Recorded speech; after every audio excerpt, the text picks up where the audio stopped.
Tiniyak po ng Malacanang na seryoso si Pangulong Ferdinand Bongbong Marcos Jr. sa pagpapanagot sa mga posibleng sangkot sa anomalya sa flood control projects ng gobyerno.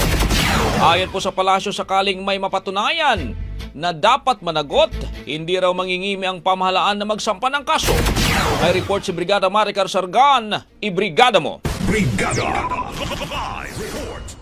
Hindi raw tutulad si Pangulong Ferdinand Marcos Jr. sa mga nakalipas na administrasyon na padalos-dalos sa paglalabas ng listahan na hindi beripikado. Wala rin daw gagawing pagbabanta ang administrasyon o paglalabas ng impormasyon na walang sapat na basihan.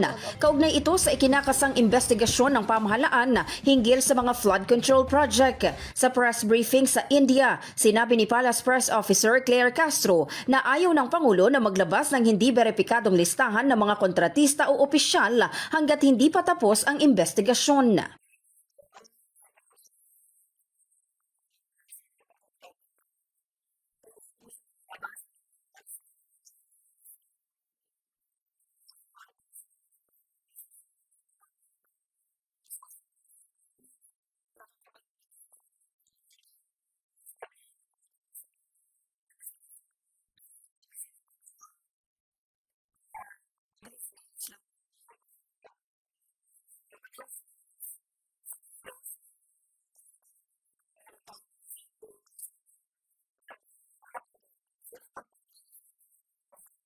Ang pahayag ng palasyo ay kasunod ng panawagan ng ilang kongresista na pangalanan ang mga posibleng sangkot sa isinasagawang investigasyon sa flood control projects na binigyang diin ni Pangulong Marcos sa kanyang ika-4 na State of the Nation Address.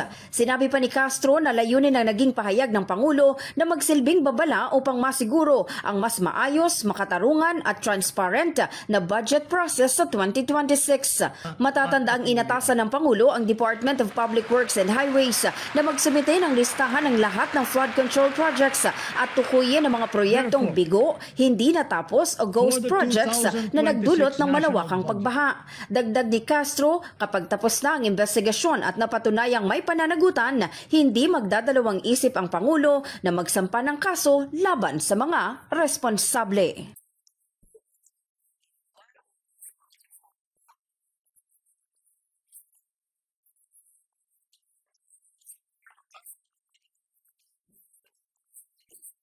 In the heart of changing lives, ako si Brigada Maricar Sargan ng 105.1 Brigada News FM Manila, the Music and News Authority.